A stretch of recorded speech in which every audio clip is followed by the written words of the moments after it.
Come on.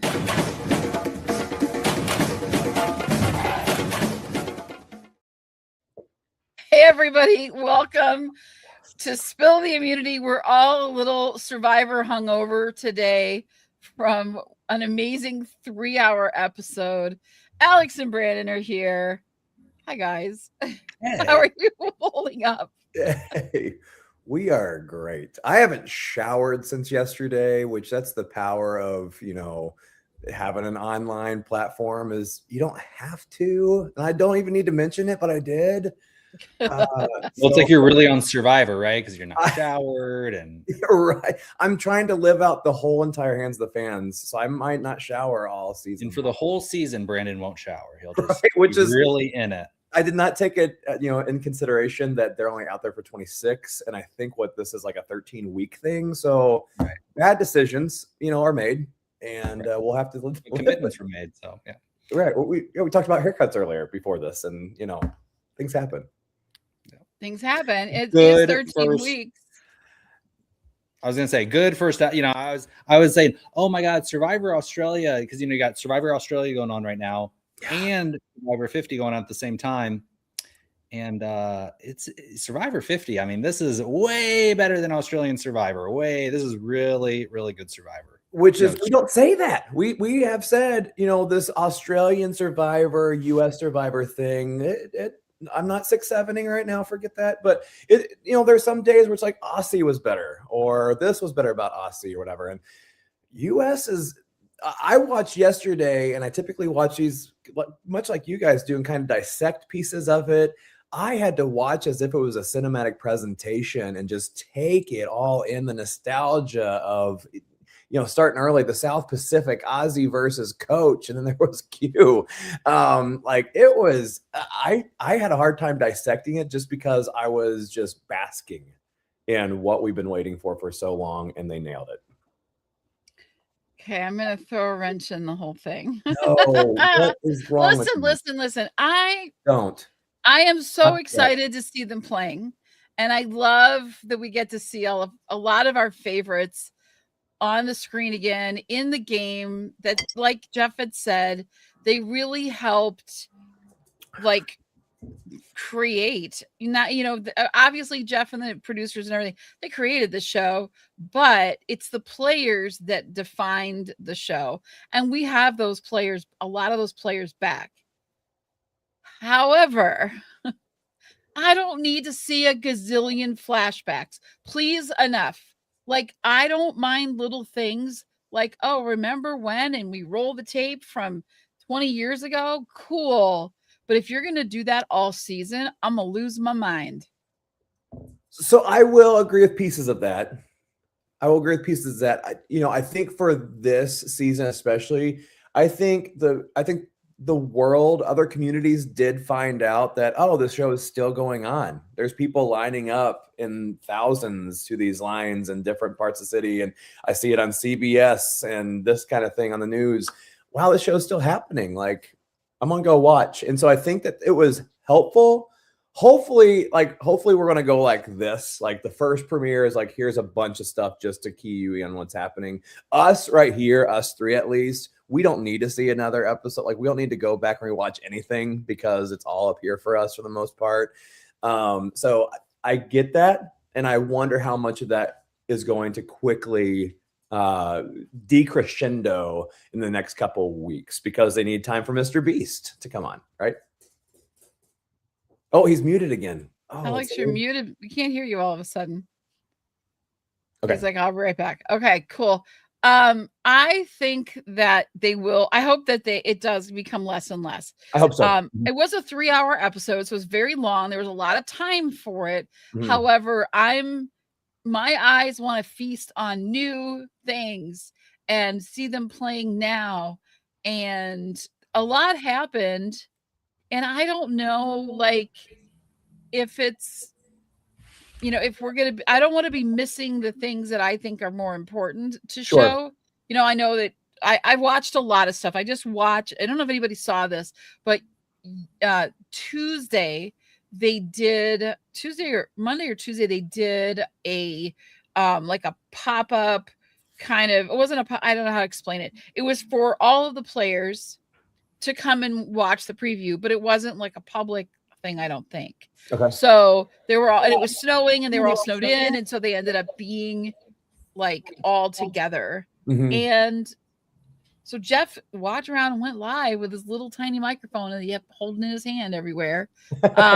Which was, I just found amusing the whole time. I love season 50 Jeff.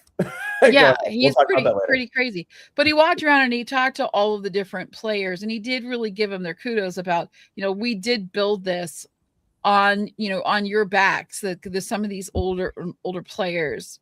So I just wonder, I get it. There's so much nostalgia to this, but I also want to see, I want to see what's happening now on the beach, those little conversations. Give us more, because he said they do, like, for every hour that you see, there's 300 hours. Yep. Like, it's ridiculous. Like, just for one episode, there's so much footage that goes, like, to break it down. Right. And I get that. And so you have to be really careful about what you do show. But if you are that strapped for, because there's going to be so many moments that are going to be great TV, because we have seasoned players, because we have people that know how to do be on camera and say all these different things. I guess I want more of that. If you're really worried on time, then don't waste a lot of the time going back to show me what was and show me what is. Alex, go ahead. You are audially not impaired. Yeah. Okay, good. No, I thought it was fine. I like it. I like the episode. I like the edit. I thought it was great. Sometimes I can be a hater on it, but no, I liked it. And I noticed, though, about all the past clips, no new school. There's like no new school highlights, because it's just not epic. It's just like all the old things are old school. That's when Survivor was great, and now, they kind of just like brush past the new school. And so that's just my opinion. I thought the cutbacks were fine. And you have to, like, what was the intro? I thought the intro was cool. I liked it. I wonder if part of it, though, was the fact, because there was times I was watching and I had to like if I looked away or if I got my pizza or something like that, which Indianapolis brought it. It was so much fun at our premiere party. When I came back in, if I would have seen like a new school area, they don't look different than they do. Like Colby looks like a grandpa now. That's a good point. So I think I would have been like, okay, what am I watching? Like, why is this person here? Why is that person here? So I think that for me, they were allowed to show more clips of older players because, of course, Coach 4.0, as he calls himself, look different than the first three versions of it. So I think in that case, that's why they kind of stayed away from new era type things. And I think they also looked at when they gained their fans. There was that COVID group of fans who, just binge watched the crazies out of it. And so I think they're really trying to play up, when did we receive most of these fans? Who is coming back to the fold? Who has not seen the first couple? And I compare that with, I was given trivia at our party last night, and there was a couple questions that there were people like, oh, you're throwing up softballs on these. And there were questions that half the group that were there had no clue what Marquesas was. That was even an episode. So I think they're trying to cater to as many of the when fans came into existence as possible. Bring everybody in. Yeah, bring everybody in. Catch up to people that have just kind of been turned on to the whole Survivor thing. And I get it. But it's your responsibility. I'm going to pull a Bad Bunny. I'm going to sing in Spanish. You got to go learn it. If you want to watch Survivor and you want to understand the old school players, you got to go watch the old episodes. Wow, way to bring in culture. Good job. It's just kind of how I feel about it, because we've been talking about this and it has been out for a very long time. You could have watched at least a little bit of all these different players. If you're a true fan, that's what you're doing. I've seen, I think, every season 4 times.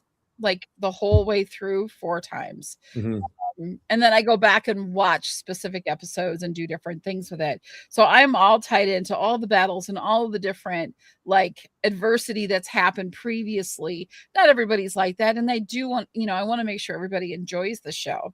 Sure. But, yeah, I want to move into something because before we talk about who's pairing up with who and who's doing what, I have a question for you guys. Who do you think out of all of the new players is already assimilating or working the best with old school? Who is there a standout for you yet? Who's It's not Genevieve. Her and the Aubrey those situation. eyes from Aubrey was like, Oh, you saw the dang. fact that they knew that they were the same person. It was like Freaky Friday almost, where they looked at each other like, "You're the older me. You're the younger me. We're going to war sometime very soon." So I think both of them are smart enough to try to figure out how they can do that for a little bit, so they don't like. I think they also know that, man, I could turn on you and go find 3 people, and you're gone next week. Both of them could have done that. And they're in a very safe, but not a safe tribe anymore with one of their strongest people gone. So sad. But I know. we'll talk about that later. So Genevieve, no. I think they're on to her. I think Riz God is up for candidacy on that. And the reason why is because Colby started off the episode saying this kid's annoying. I do not like this kid. He's out. What's he been doing here? I hate the new generation. And then within, an hour and a half on screen time, Colby was like, no, I was 25 years old when I started this game. He's like me, except not at all, but I still love him like a son, and they might be a couple. So I'm gonna say Riz God. I don't want to, but I will. All right. I'd probably say Savannah. Well, I guess she made that kind of blunder by not saying that she didn't get an advantage. Devins is on. That was a pretty big blunder on her part, and I think kind of destroyed a lot of the trust with her. And then she's not on a very. And she told him she's a winner. Right. Which I think was smart. I'm going to go with, I know there's a 50-50 right now, but you cannot do that. They knew. And I love Brie, you mentioned the other day. I think it's a combo, though. I think when she said, I'm a winner, but then later didn't share that she got an advantage. No, I don't think she should tell them she got an advantage if this was a regular season. But for this season, when they know too much, you gotta be as transparent as you in a situation where they know you're going to be coming back with something. Yeah. It's you gotta be. Until you lost your vote, like just straight lie or something, But how it got back from coach and how that happened. There's so much information going back and forth that I don't like. She's like, I can't tell anybody about this because the information, once you tell one person, everyone's going to know everything. Well, it's like, that also works in reverse, right? If you don't tell, then So, I think Kyle was in a really great position. They said like he's so likable, right? He's just such, he's young, he's like super likable, great smile. And they said he's the heart of the team. So people just really see his heart. He's very, and, so it's unfortunate that he kind of left. He seemed like he was in a good position. Genevieve was coming to him. Q was going, and everybody kind of really liked Kyle. So he was in a really good position. I'm not a Kyle lover though. So I'm kind of glad he's gone because I want the new school people to kind of dwindle. And it was sad to see, I know we're jumping ahead, but it was sad to see an old school person go first. And I fear that pattern is going to continue because you see the new school people, they're kind of coming in wide-eyed, in awe. Oh my gosh, it's Colby. Oh my gosh, it's Christian. It's Cirie. It's Coach. It's Ozzy. And they're threats. And the new school people understand implicitly we're on the outs and we're not threats really as much, except maybe somebody like a D, but they're kind of like one-off. All around the new school people just aren't as impressive, right? And the old school people are not fawning over the new school people. So that's why I was like sad to see an old school person go, because I feel like this could continue to happen over and over and over again as the old school people are just way too much threats. New school people are bound together by their naivete. And and I think it's the old school players trying to be like, hey, we can party with this crowd too, right? Right. Like it's the, hey, we need to show our ability to mesh in with these guys. But the thing that's against them is that they played the game so many times, 3-4 times, where they, like Ozzy and Cirie, they're showing 100% trust. Ozzy is again with Cirie, like he always does. But maybe they shouldn't, because they have some bad blood in between each other. These newer era players, which is why I'm kind of glad they did pick 2 or 3 people per season to be on the season. I was against that at first because I wanted to see more variety. I wanted to see the Carolyn. I wanted to see Yam Yam perhaps. But I'm glad they did that because they needed some kind of animosity between these players. I just don't know why they chose Kyle and Camilla as 2 that are well bonded, but now Kyle's gone. So that helps out Camilla a whole lot in this game to do that. Back on your point real quick, I think that, yeah, I'm scared for the old school that Jen was already gone and that try specifically could not even try to form relationships. I thought Jenna was going to be more of the number 1 winner takeout person and get their number 1 out their winner. But she didn't touch that. And she was more about the story arc, which is true. Cirie has the best story if she wins this game. However, way too early for her to even say anything. And I think Jenna learned that you just don't say anything in the new era of Survivor as early as she did. Well, I think what Cirie has proven, and she has proven this over and over again, if you watch her play and she is an extremely loyal person to the alliance that she forms, right? Yeah. If she is in an alliance and that first alliance that she forms, she will be loyal to you. I don't even think they'd filmed Australia yet, or if they just filmed Australia when they did 50. They haven't mentioned Cirie doing as well as she has yet, nor have they mentioned it. And I don't know if that's because production doesn't want that mentioned. I'm not really sure. But when she was in Australia, she was so loyal to Parvati. I mean, and so she's already proven that she's going to play a loyal game. If she says to Ozzy, we're in this together, we're going to do this together, it's loyalty all the way through. I don't see her turning at any point on those people. I don't know what she did, but here's the thing. As far as Jenna goes, Jenna made the ultimate mistake. Is she came for Cirie right out of the gate before they'd even had a challenge, except for the one on the beach when they first landed.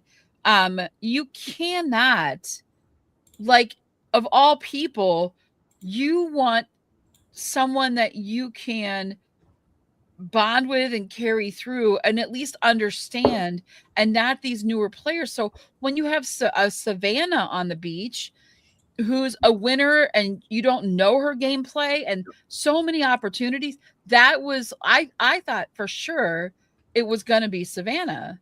And then everyone was really leaning on Cirie because of Jenna, and Cirie would never have gone for Jenna. Never had gone for Jenna. She loves old school sticking together. That's her thing. She would never have done that if Jenna hadn't opened her mouth. Jenna did this to herself. Jenna should never have started her game this way. And I think it was 100% a good call to get rid of her, because she just, I don't know what baggage she brought into this as much as some of the other players, but I think that she really made a huge error throwing Cirie's name out there, because none of the old school are going to keep her around if she's right out of the gate looking at old school. Like, they could have used each other as meat shields, which is crazy because neither one of them I would put in the top 10 when it comes to strength and challenges.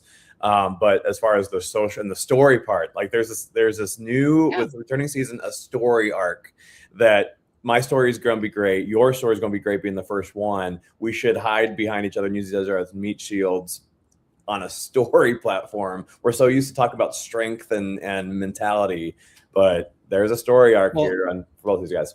Yeah. Jenna should have known. And the reason that they eventually came to that decision, I think the line was, someone's going to be mad when we get back from tribal. Well, the only person who would have been mad would have been Cirie or Ozzy, and they didn't want to rock the boat. Yep. And Jenna didn't have a number 1. Yep. And the new school are not going to be her number 1. And it's just so obvious that the old school people go, hey, we're old school. We have to stick together. The new school people are going to, it's just such an easy kind of thing. And for her to miss that, come in and kind of misinterpret, the new school play is playing really hard and getting the big, that's actually not really, it's not all of it, right? That's not all of it for sure. And her saying, Cirie, we're going to lose with Cirie, you're 55, right? It's like you're not the challenge beast either. So framing it in that way isn't the right way to go about it either. So just her entire framing from the beginning was just not right. And yeah, to go after Cirie, who's such a likable player, she's like, I feel really bad saying that should be giving you some cues that maybe you're going down the wrong direction and driving the vote so strongly when you're not coming in with a connection like Cirie has with Ozzy. Right. Who they don't want to piss it, right? Well, and with season, I think this is going to be a season where Kalo, who's the strongest tribe, it's going to happen, I believe, in a new school era or a new era type format where we're going to see a large majority of that team going out 11th through 16th or somewhere like in the middle where they just get slaughtered by the other two tribes.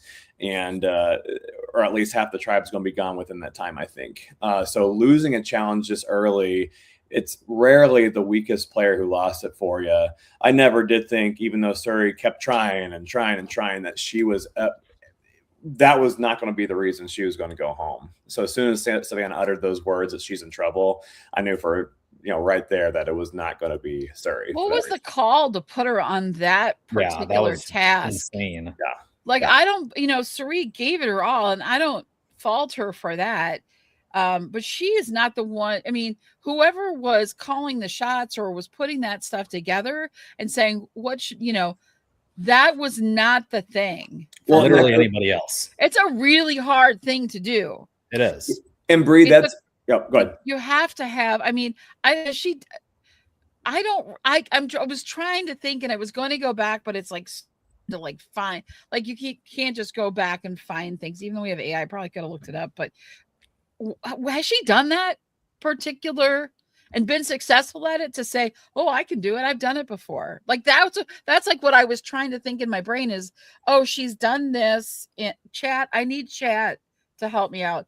Has she done this before where she's been really successful? I don't get it. I can't think of a single Cirie successful anything when it comes to a challenge besides her overcoming a fear or an anxiety. But I think more so that's the piece, Bree, that I would take over all these video vignettes is them doing what Aussie Survivor does and show me the strategy of who's going where, especially for a bunch of people with personalities. It's so much fun to watch a dysfunctional team talk about who's going to do what. And it's great TV. So I'm curious as to why Survivor doesn't take advantage of that and show kind of, hey, Cirie, we're going to put you here. We're going to put you on puzzles over here.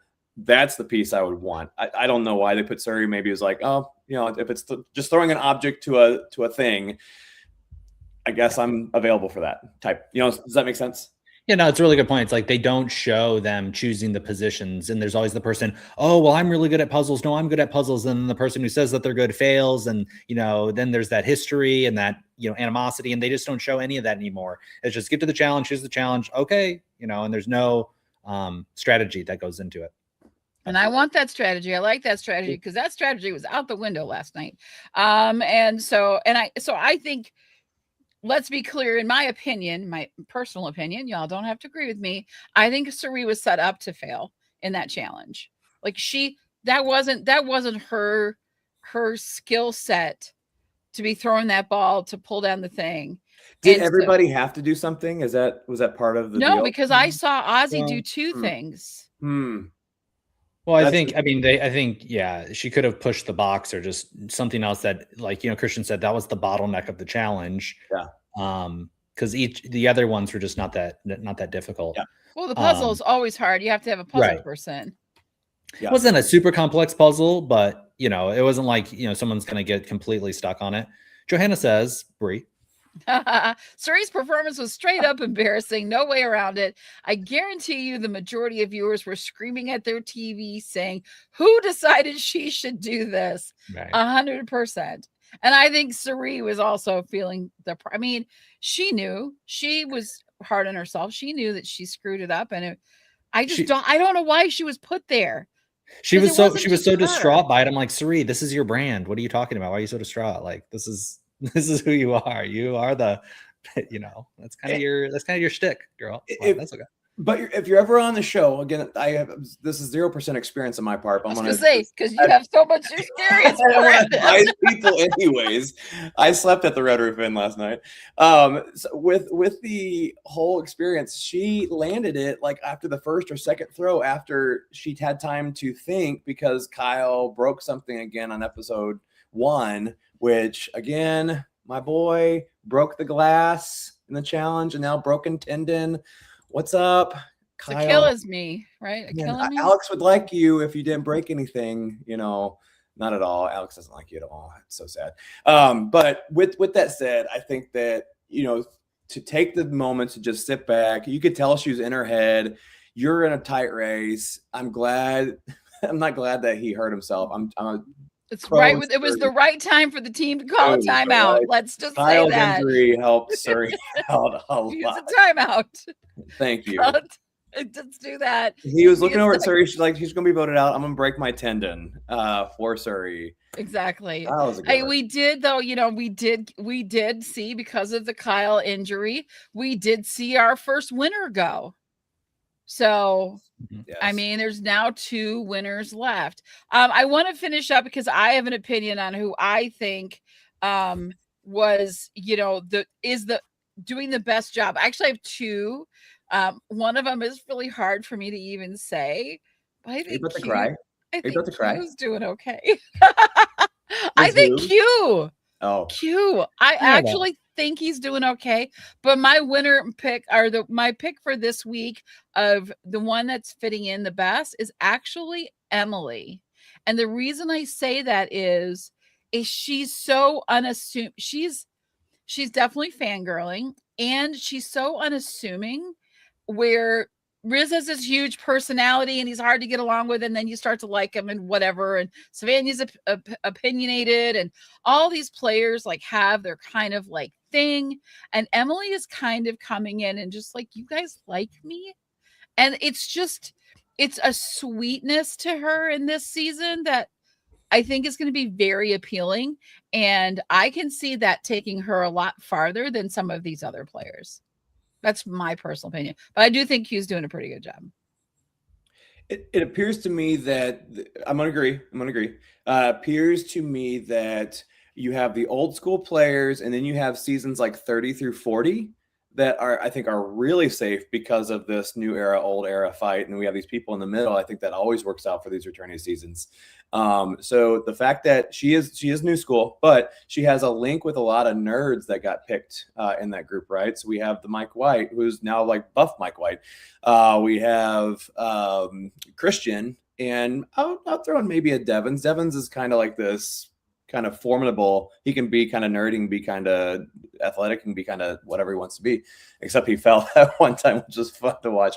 And so I think that with Emily having that kind of that relationship with Christian helps her out significantly over all the other new era players. So I would agree with that right now. I think Emily's she tied it up pretty good with Devins and Christian, and I think that's a smart little group right there. Sure. If she can get him out later on, if she can kind of drop the nice thing and kind of be cutthroat, and I think she has it in her. She learned a lot over that season that she was in, so she's in a good place. Alex, do you agree? Do you like my Emily pick? Yeah, I mean, it seems like Christian and Devins are in a good position on that tribe, and they are kind of in control of that whole dynamic over there. And you bring Emily into that, and they're going to have a lot more, the reason that I don't think Emily is going to be, yes, she could probably kind of scurry in there, but I don't think she's ever going to be able to command it and drive the vote. I think she feels out of place. She's not going to be somebody to like, I think she'll be like, whispering and could manipulate it, but she's never going to really drive the game, right? She's never going to be somebody like, a Genevieve who's super confident and is new school and is like, you know what, these people, I'll kind of take over and I'll do this, or a D, she's just not that personality. And so I said this in my whole pick, in our draft, I said, if she wins, it's because she'll inherit all the gifts from all the previous nerds. And that's the only way that she could win, which it's possible. But I don't think I think she's in a good position, and it makes sense that she was aligned with all the nerds and stuff. But I think that Aubrey or even Genevieve is likely to sniff her out. And be more of an alpha female and get, kind of get her. Yeah, true. I like I said, I was watching that live that Jeff did, and here, one of the things I'm listening to them and hearing what they're saying, and that's always interesting. But my whole thing is I'm watching, who are you standing with? Who were you talking with before Jeff walked up to you? Who comes over? Where are you positioned in the group? So if there's like 3 of them, is that new school person on the outside of that, or are they right in the middle of it? And one of the people I saw that seemed to be right in the middle of these conversations quite a few times was Charlie.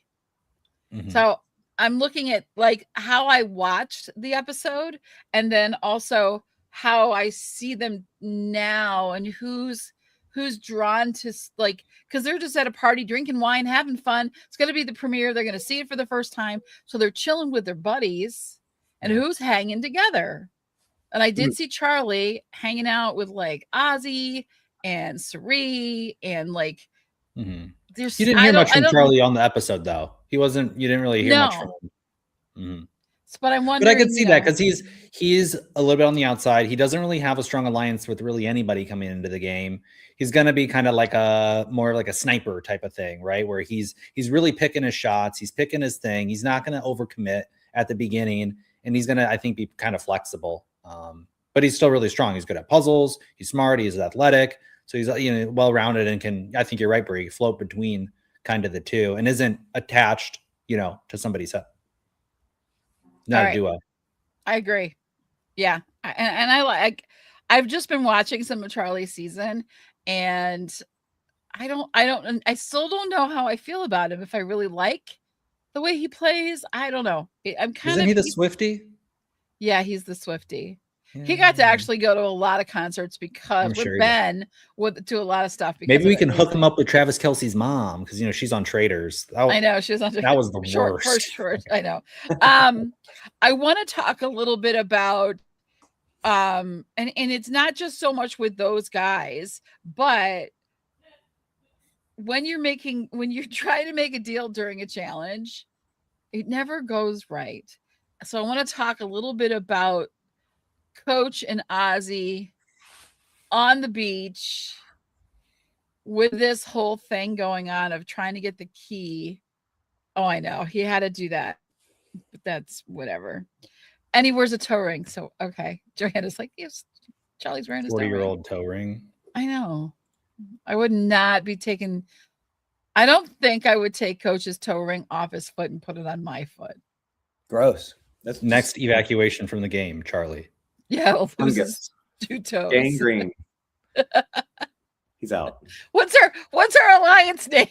Gangrene. There it is. We're the gang. So you're referring to the Q versus South Pacific challenge with the key and the long. Can I say first? Let's do compliment sandwich style. I love the fact that they brought in the game with the sticks and put them all together. I would just want to run away if that game came out. Seriously. Huge fan. The fact that they're both jumping up on those poles and Ozzy's just like up there in 3 seconds and down in 1. That was awesome. When we started that challenge and Ozzy just like right up the pole. Q narrating it, saying we've been up for 45 minutes. Like that's the narrator I wanted. Ozzy's the challenge beast I want to see episode 1, and Coach is the little Snake. I'm going to play this game with honor, and then is the first person to be cut. Like, I want his dictionary because it's What's your definition? Yeah, definitions are definitely different. Different. That was like classic Aikido, like you're like Ozzy comes and you like it made sense to me. Like I understood it. This honor, it's just such an easy, it just gets Coach's goat every single time. He just has such an obvious goat. You can just totally provoke him and he's already quoted Martin Luther King. He just goes off. Jr. I mean, he has just a simple, you just flick it and he's done. Crumbles. We're going to get Sir Walter Riley. We're going to get William Wallace. We're going to get all the quotes this season. Like he's already coaching it up. which is what we all wanted to see and hate all at the same time. Oh yeah, we wanted that brought back. I mean, no doubt. But he's already living up to the legend that he is. But it was, you can't believe it. So here, like, this is the perfect comment. Coach believing his bullshit like before. Hilarious. Yes. I love it. I'm here for it. I don't want him to win. I don't think he's going to win. I think he's already put himself on the I won't win list in one episode. I think he's put himself, I don't know if you make merge list. I hope he does. I want him here the whole time, but I want him gone in a no vote third. He kind of survives better in the edits, like the TikTok edits where it's just his epic quotes and you kind of forget about his less sage moments. Yeah. When the mask slips a little bit, so he's a little bit more epic. And then he starts on the show again. You're like, you know what? This is I had to remember. Actually, this is a little bit more true Coach than the TikTok edits. And he was kind of Coach until it wasn't until he heard Ozzy. See what was Ozzy was making fun of, or Coach thought Ozzy was making fun of him for something. He said it brought me back to South Pacific, and so now like he was trying for Coach 4.0, and now he's like triggered, and so now his mind says back at South Pacific. I'm here for it. I love Coach. It's exciting. It's exciting. He's going to be quoting Big Bird next episode. I liked Mike White. He's like, I told Coach, and what word did he use? It was like some Hollywood writer word. I don't know, but he's like, and his eyes were like, Mike White's so funny. I'm so glad Mike White is on. He's the best. Yeah. And speaking of Mike White came to play. This boy has got himself quite the six pack, and Magic Mike. Now he's gone to Magic Mike. Wow. I was surprised by that, but I could see it. I thought it was really great of him. I think he's just like, because we know he plays for the love. I mean, they all are playing for the love of the game, but like truly he's got probably more money than most of them, and he's way more successful. Like not even in the same ball. And he's got all these other things that he's doing. And White Lotus, I think he was just filming. He's filming White Lotus right now and all these different things. And so for him to not only am I going to come back and play because it's such an honor and such a blast, I'm going to get ripped. I'm going to put in the work and do it and show up. And everyone was really surprised. And I thought it was fantastic. I was so happy for Mike. And did you love his little dance he did on the way back out where he was like this? Yeah. That was so good. He is playing the game that Jenna should have been playing. Not that she should have been dancing and any of the other stuff. He has this, hey, you can be on White Lotus thing that Jenna doesn't have. But what she should have done is exactly what he did. And that is to just lay low, just be the old person on the tribe and just settle for three episodes. You can do it for 3 episodes and be fine. So I think he did fantastic with the cards he was given and the tribe he was given. Yeah, I'm excited to watch his game this season because I've always liked Mike, but I really like him this season because there's just something more pure about his being there than anything else. And we've had a lot of people that have come in with a lot of money and they're like, oh, I just want to do this because I can't buy my way and I have to be able to do it. But it still never just comes across very well. And Mike, you can just see it. He just every cell, every pore in his body is exuding this reverence for the game, and it just makes it's exciting. Mm-hmm. It's like okay, see if this works for you. If you ever have somebody go, oh, if you could go back in time and tell yourself something like 20 years ago, like, what would you tell yourself? This is Mike going back in time and playing with the knowledge that he has, but as that first-time player almost, right? Because he's just got this exuberance. I can't believe I'm on the beach. I can't believe it's Jeff Probst. Like, there's just something childlike to him a bit. So I kind of feel like he's gone back in time and told himself, I don't know. That's kind of out there. I think it's easy for somebody to be so successful as Mike White to lose that childhood like exuberance, Wonder, you need to yeah. be seen as somebody who's authentic and somebody who actually can appear to be somebody who doesn't, or who could use a win, who wants to win this, and I think he has that. He's done a great job by becoming authentic and being like everybody else. And I think he knows he's everybody else. I think that's just who he is. I don't think he thinks he's better than everybody else on that island. At least he hasn't shown that in the game. So I really appreciate that about him. He was such a late bloomer. I mean, the first time David versus Goliath, he was 47. Now he's 54. So you don't change that much once you're 47. And when he went on David and Goliath, he was famous. He did School of Rock. He was in movies, but White Lotus is totally different. I mean, it's the most popular show. And so all of his success came so late. And when he did I think he won an Emmy, and at his Emmy speech, he's even like, I'm playing Survivor. He can't even, like, that's where, like, I think he's just an awesome guy. I really, but one interesting thing, Mike White and Christian. So Mike White said, when I was coming on, I had to tell Angelina and I had to tell Christian. They communicate. Mike, if you don't know this, he put all of the people that were on his Survivor season in White Lotus. They had cameos of many people who were on his Survivor season in White Lotus. And so he's staying in touch with Christian. He's staying in touch with Angelina. Mike is a nerd. The nerds are kind of dominant right now. This was my prediction. Nerd takeover. Mike White, let's go. Question is, did Mike make an enemy by telling about Coach's key stealing before the whole tribe? You're not sure. I don't. I think knowledge is power. I think anytime you get a bit of knowledge, if you can get something, that I think it helps you when you're sharing knowledge that doesn't really, you're not going out and saying, I found an advantage or I have an idol, but you're sharing a bit about somebody else that kind of was true. Like there was that little snipe that Coach did. I don't blame him for doing it, but if your platform, if your soapbox is honor and all this stuff, and then you immediately don't do that, I think it's juicy gossip, and you got to spill that tea. Yeah, I think one of the words is, when it comes to knowledge, is power type stuff and who you share things with. At New Era was very, very guns a-blazing.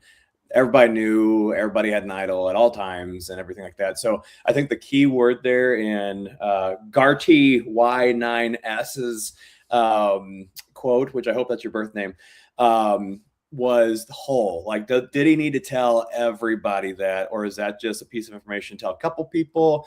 It also depends on how you say it. If you say it like in a conversation style where you're just like, hey, here's some information, but if you sound too strategic about it, people are going to suss that out. So I think that there's a way to say it to everybody, and I think there's a time to say it to everybody.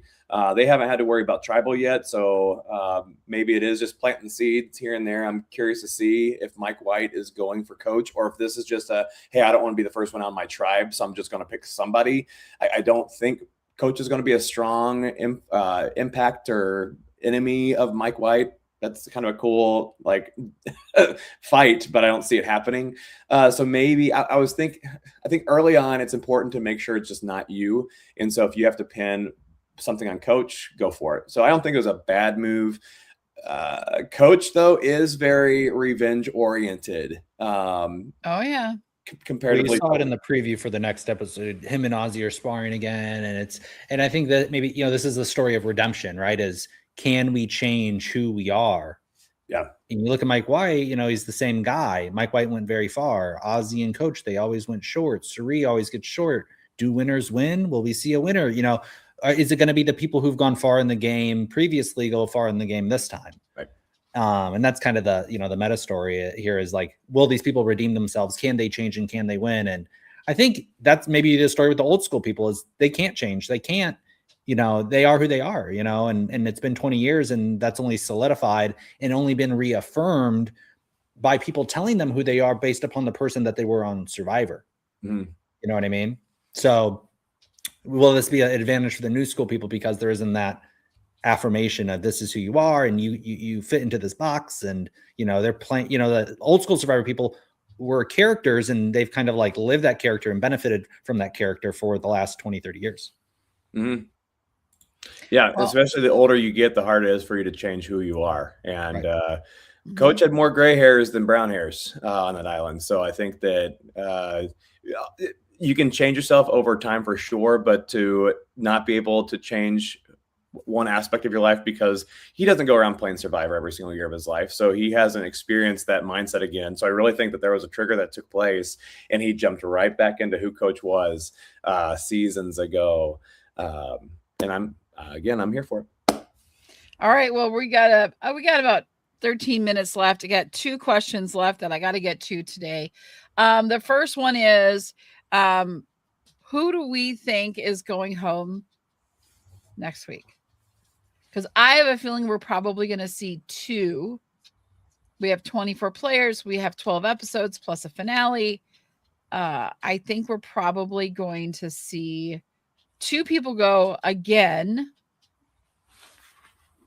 I'd be curious to see what that looks like, especially since we had a medevac, and how that changes things up for them.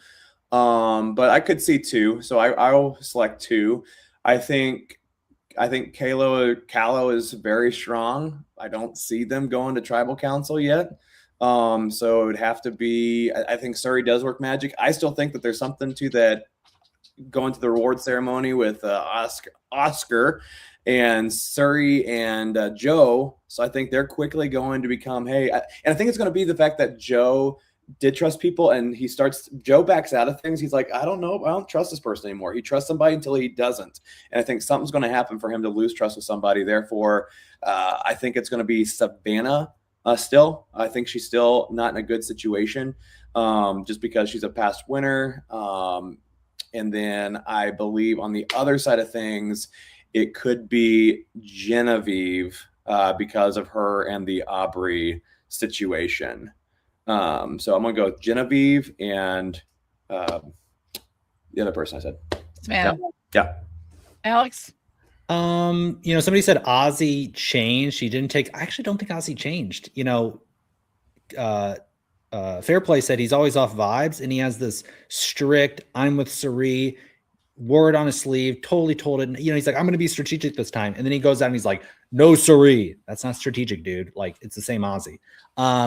I think actually Aubrey's in a lot of trouble because she doesn't really have an alliance. That whole Vatu tribe is weird. Kyle, Angelina, Aubrey, Colby, Genevieve, Q, Rizzo, Stephanie. Like, that's a weird tribe. Like, that's not good.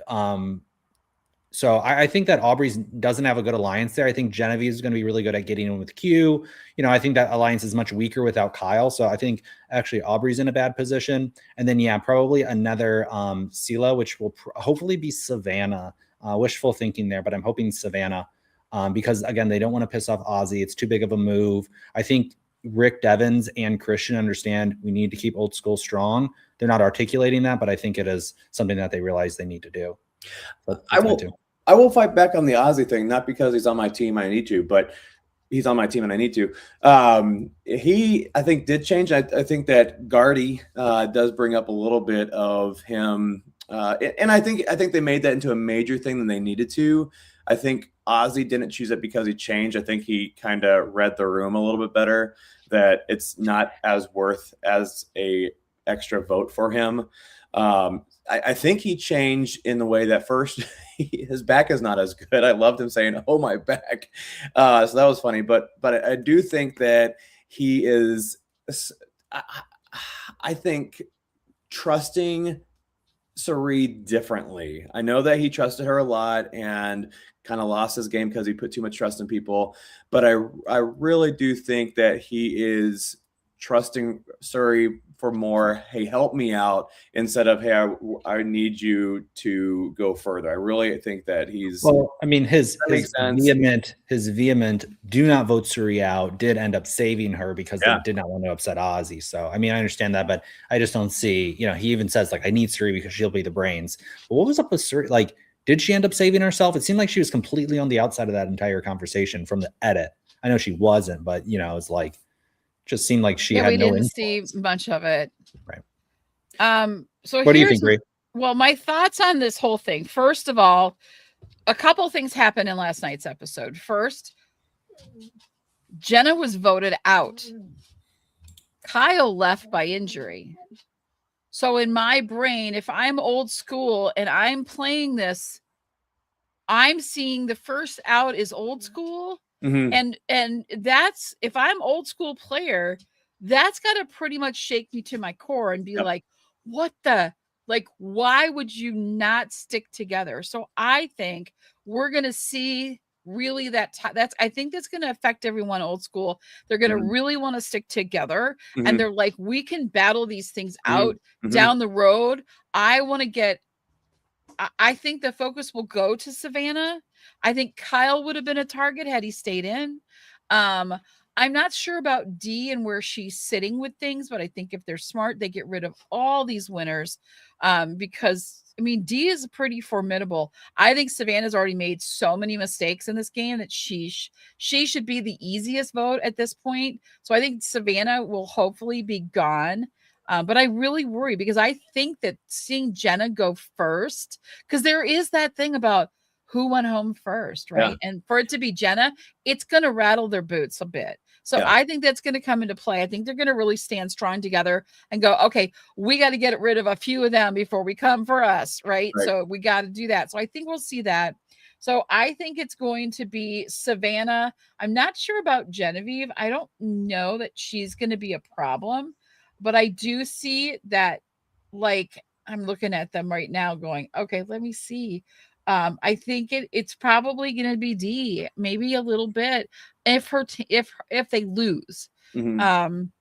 Because I think that she's, they got the fullest team right now because the two other teams have all each lost someone. I don't know. That's my concern with how it's going and how we're moving forward in this game. I think this shakes them up. I think Which is it's very going to. ironic because they didn't vote her off because she's old school. They voted her off because she opened up her mouth too fast, trying to take down another old school.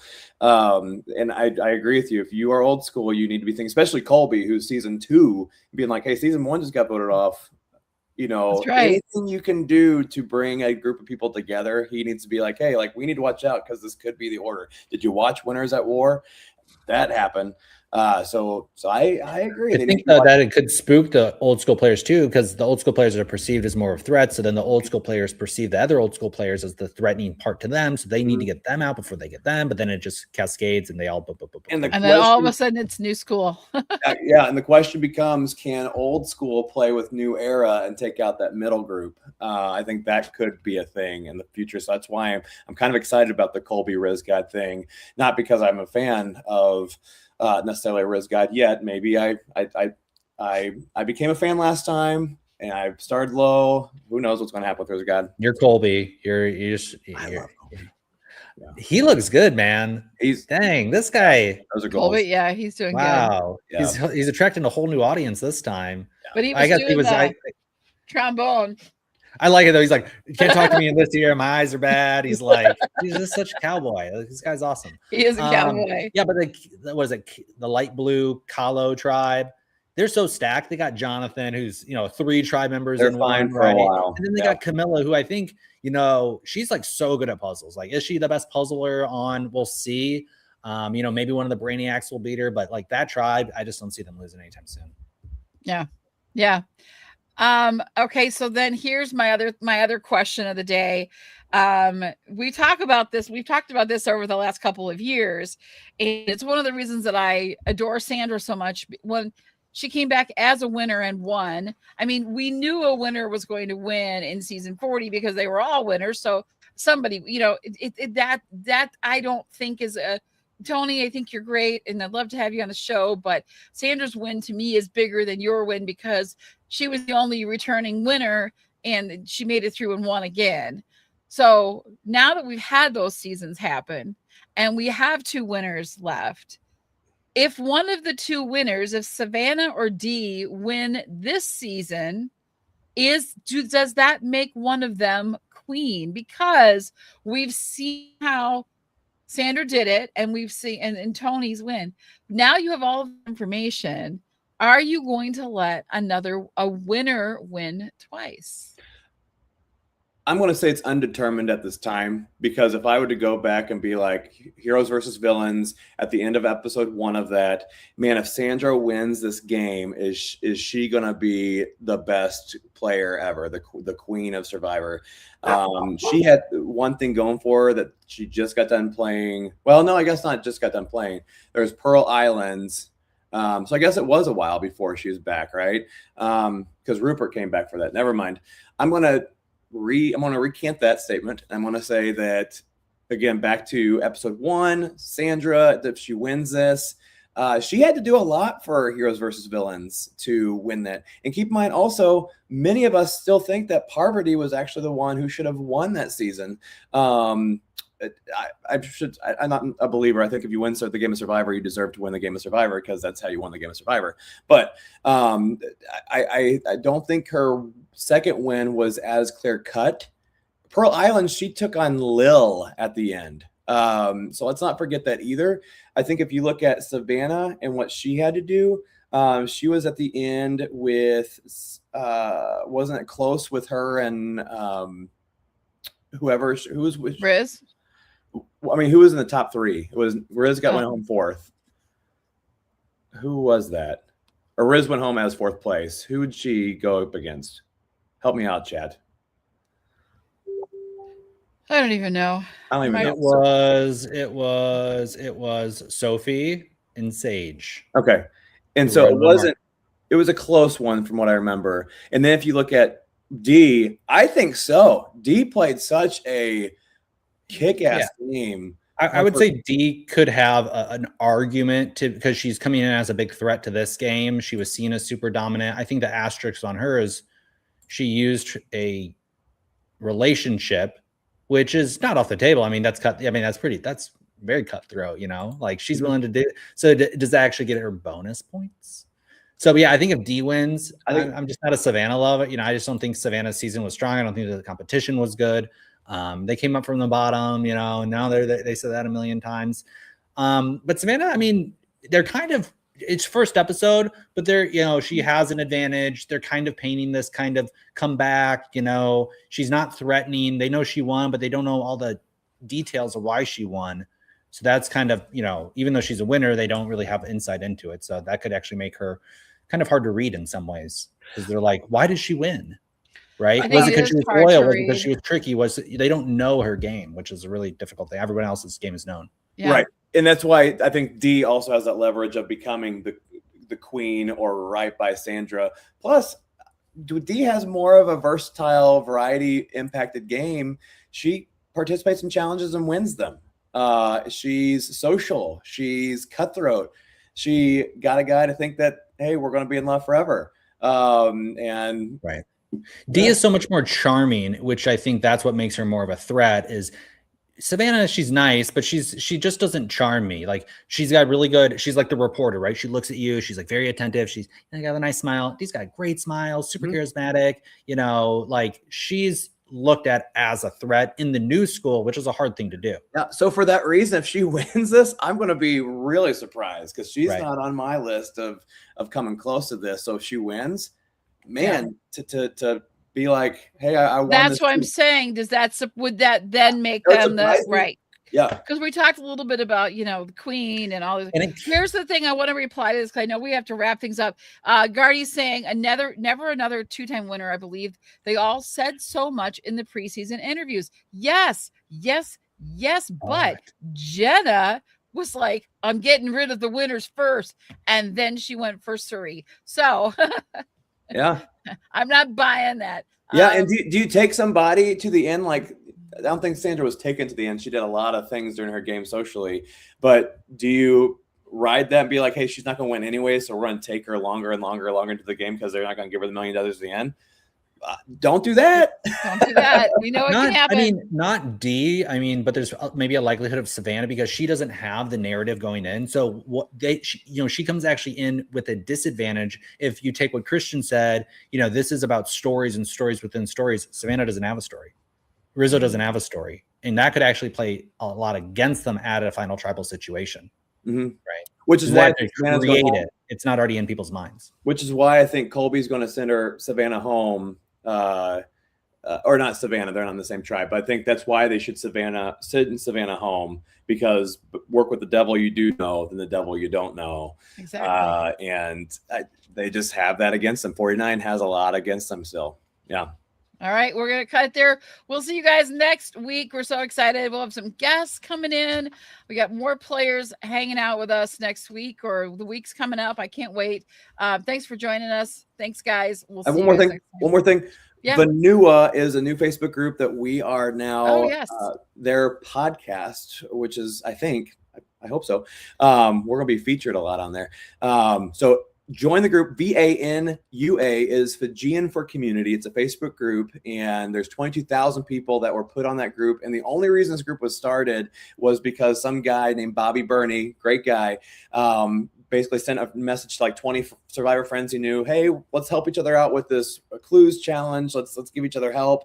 And the group turned into a 22,000 person Facebook survivor fan group, which is awesome. So please join it, because we will be taking questions from that group and throw them on the show. And we want you guys also to special guest with us on our podcast.